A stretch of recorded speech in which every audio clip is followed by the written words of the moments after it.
O estudo do chocolate. O que me chamou a atenção do chocolate? O cacau, ele tem as amêndoas dentro. Antes delas serem amêndoas, elas têm que ser colhidas com muito cuidado, porque senão elas oxidam.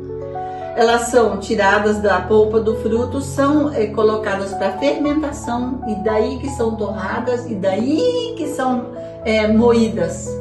E existem estudos dizendo que o cacau 100% ele é regenerador. Então, se você tem algum tecido que está com problema no seu corpo, tem estudos dizendo que o cacau estimula as células tronco para refazer um tecido teu que tem problema. Eu falei, nossa Senhor, que linda essa analogia contigo, né? Que os homens são indesculpáveis porque os atributos de Deus claramente se revelam por meio das coisas que foram criadas. E o cacau é uma delas. Eu nunca imaginei, porque na Bíblia você não lê cacau em lugar nenhum. Você não lê chocolate na Bíblia, né? Ele faz um leque de profissões. E eu achei isso maravilhoso também, né? Então tem gente que pensa que chocolate é só você ir lá na prateleira do supermercado, escolher o sabor e pronto. Não. Tudo aquilo que tem de estudo atrás dele. E eu, Estherzinha, resolvi fazer umas experiências com chocolate e vocês vão ser minhas comadres. Vocês vão experimentar o meu primeiro. Esse daqui é chocolate 100% com bolachas amanteigadas e em cima tem uma cerejinha de uva. Quer dizer, uma cerejinha, uma bolinha né, com uva, que é um chocolate. Gostou? Então vocês vão experimentar agora esse daqui, que é também chocolate 100%, mas tem uma cobertura de chocolate branco e uma fileirinha de chocolate escuro, mas é ao leite daí. Quando chegamos na Suíça, muitas das pastelarias que vendem chocolate têm a fabricação ao lado e todo o processo é tão bonito. Eu quero que vocês provem também uma bolinha dessa daqui, que também é chocolate 100% cacau. E temos que provar os outros também. Tem que provar os outros também. Esse da uva ficou muito bom. Ficou, né? A uva tira o doce. Daquela cortada. E dá a crocância, né? Também, porque eu não misturei o chocolate com creme de leite, né? Então ele fica crocante, né? As tabletes de cacau, 75% sensivelmente, depois em banho-maria, ponho a derreter com manteiga dos Açores e depois faço numa forminha, faço os vários modelos para eles acompanharem com um coraçãozinho ao lado. Principalmente do pastor Daniel, o conhecimento teológico sem, vamos dizer, um chocolate puro, né? Eu queria que a gente conversasse um pouquinho sobre a Páscoa e a mentira da Páscoa. O significado Os coelhos que põem ovos. Quando o pastor falou ano passado isso, os objetivo. coelhos que põem ovos. Eu falei, peraí, o que eu tô falando? Coelho não põe ovos. Falei, mas pensa, é verdade? Os ovos da Páscoa. É uma enganação, né? É uma enganação. A Páscoa mesma, ela é festejada no primeiro mês do ano. E a Páscoa significa passagem. A primeira passagem é quando o povo de Israel sai do Egito e vai em rumo à terra prometida. E a segunda é, deixamos de ser castigados eternamente e recebemos, né, a eterna graça, misericórdia do Senhor. Então, por que é que ficou para primavera a Páscoa? Uma festa indicada a uma deusa. O nome dessa deusa, Ostera. Então, Osta em alemão, Easter em inglês, né? Então ficou uma confusão. A igreja cristã simplesmente se apoderou disso daí. E quais são os símbolos da festa da Ostera? O coelho e o ovo. A fertilidade. A fertilidade e a abundância, né? Não é tradições, mas que não são a essência, não é? Exato. E nós não temos que excluir todos estes símbolos, mas temos que apresentar o verdadeiro significado deles. Muito bom. Há alguns recursos que que podem ser usados para contar às crianças uma história bíblica da Páscoa, incluindo estes símbolos, mas desvalorizando-os, não os retirar, porque nós lidamos com isso, não é?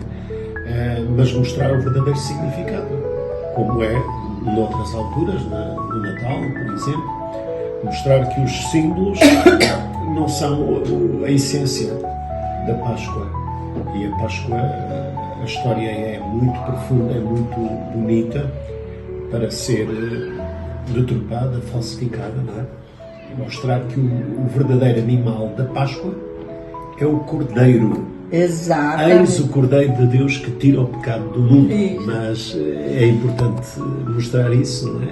Que o verdadeiro significado, e depois Jesus, identificado por João Batista, eis o Cordeiro de Deus que tira o pecado do mundo. Perdão. Hoje de manhã, quando eu fui dar a EBD para tinha só 2, então a Bia dizia assim: Carol, mas eu sou pecadora, mas eu não quero, mas eu pego de novo. Aí ela dizia, mas eu não vou ser salva, porque não pode ser, eu toda hora. Aí que eu expliquei como que Jesus perdoa. Eu disse, ele só perdoa se você, porque Jesus já pagou isso, ela já veio, já pagou a conta, né? Sim. Então o que eu não vou fazer, não vou querer eu pagar a conta de novo, não, tá paga, só que se eu pequei, Jesus está aí para me dar o perdão, mas eu tenho que pedir perdão para ele. Sim. E não, Jesus vem morrer de novo por mim. Não, ele já fez isso, a conta já está paga. Mas eu tenho que ser humilde e pedir perdão. Mas é demais, eu todo dia. Peça, todo dia. As pessoas com a imolação do Cordeiro tinham a garantia de 1 ano de saldo para os seus pecados. E isso era cansativo, era desgastante. Todos os anos as pessoas tinham que fazer esse sacrifício. Mas o Cordeiro de Deus é eterno e não precisamos de estar a renovar anualmente, mas sempre que pecamos temos um advogado, temos o Cordeiro de Deus que tira o pecado. No Antigo Testamento as pessoas iam e colocavam sobre aquele animal que tinha que ter menos de 1 ano, não tendo defeito, não tendo qualquer doença, tinha que ser puro, perfeito. E só Jesus é que foi achado puro e justo, não é?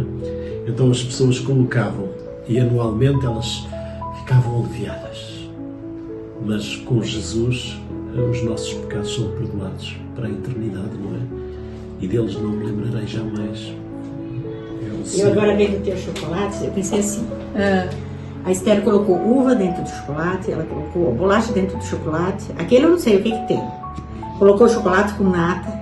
Sim. Mas a essência do chocolate está aí. Sempre chocolate. Então, para nós cristãos, a essência de Jesus, a essência de Deus sempre. Que legal. Muito legal. E na mesa judaica da Páscoa, aquele sentido das ervas amargas, não é?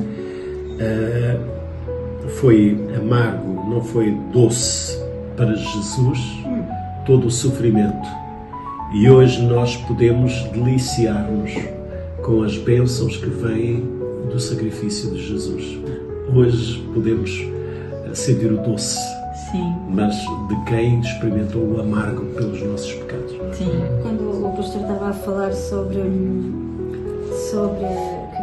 que era 1 ano só oferecia-se o cordeiro e era só 1 ano, E eu estava a pensar que realmente, graças a Deus, porque nós somos livres em Cristo. Às vezes as pessoas têm aquela, não quero ir para a igreja, não quero, porque tenho que fazer muitas coisas, tenho que ir à igreja todos os domingos, mas na verdade nós em Cristo é que somos realmente livres. Se Cristo nos libertar, verdadeiramente sereis livres. É isso, porque já não estamos presos a essas coisas, às tradições, às obrigações, não é? Isso é uma coisa muito especial também, porque o Senhor faz da nossa vida leve. É só crer nele, acreditar. Já não é um sistema de regras, de leis, mas é da graça em que tu fazes para além daquilo que te é exigido espontaneamente. e não obrigada. Isso mesmo. E isso traz prazer. Quando uma pessoa está numa atividade e porque gosta, porque tem vocação, aquelas horas passam rápido. É verdade. Agora, quando a pessoa está contrariada, a pessoa está ali, nunca mais acaba o dia, e 40 minutos parece uma eternidade. E realmente com Cristo temos a consciência que podemos estar a viver um momento difícil, mas que Ele pode intervir logo nesse momento. Não precisamos ficar à espera do culto de domingo para ir à igreja, para dobrar os nossos joelhos, confessar o nosso pecado. Em qualquer lugar nós temos acesso a Deus através de Jesus. O tema este ano da nossa igreja é Vitória na cruz de Cristo, sobre o pecado, sobre a morte. Onde está, ó morte, o teu aguilhão? Graças em Cristo que nos dá a vitória. E é essa a vitória que nós temos que proclamar. Não é o luto da morte de Jesus, mas é a ressurreição da vida que o Senhor nos oferece e que nos promete. Eu sou a ressurreição e a vida. Quem crê em mim, ainda que esteja morto, viverá. Por isso, nesta Páscoa, celebremos a vitória de Cristo e anunciemos todas as bênçãos que o Senhor nos traz. Amém. Esse é o nosso ver, a nossa missão. Uma coisa ainda que eu queria para a gente terminar essa conversa, que eu achei muito interessante que o pastor falou hoje lá no culto, pois os discípulos sentados com Jesus não repararam na sua cicatriz na mão, a não ser na hora que ele pegou e agradeceu, e daí os olhos deles foram abertos, né? Às vezes a nossa tristeza é tão grande que a gente não enxerga o Senhor Jesus do nosso lado, né? E daí eles pediram para Jesus, não, fica com a gente, tá ficando tarde, não vai embora agora tá tarde. O que eles fizeram? Levantaram e voltaram correndo, não importava mais se era tarde ou não. Eles voltaram correndo para falar. Quando nós descobrimos alguma coisa de Jesus, não é? Quando Deus se revela, é assim algo muito incrível. Nós queremos contar, queremos ficar felizes, é incrível, é isso mesmo. Não importa a hora. Não importa a O hora. texto diz lá que Jesus ia ao lado deles e Jesus, em determinado momento, adiantou o passo e ficou assim um bocadinho mais distante.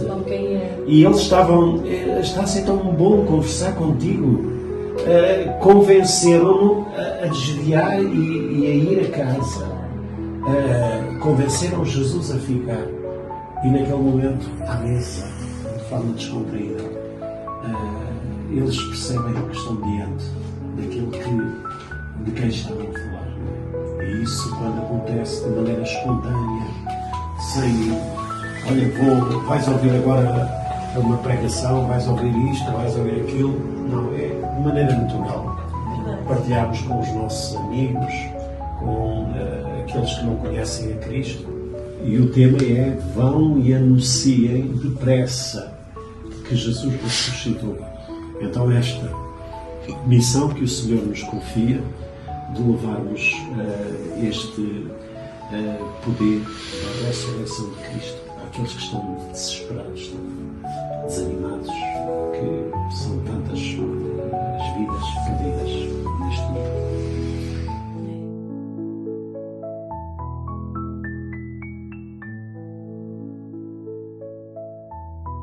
Posso convidar a gente para terminar com uma oração?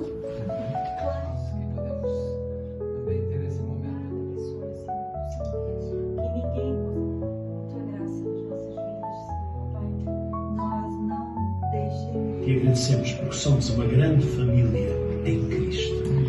Que a graça do nosso bom Deus e Pai, o amor de Jesus Cristo e a comunhão do Espírito Santo esteja com todos aqui nas nossas casas, aonde estivermos, Senhor, todos aqueles que escutarem, Senhor, esta palavra, que Tu abençoes, que Tu alcances com o Teu Santo Espírito, em nome de Jesus. Amém. Amém. Amém. Obrigada, agora é hora do café.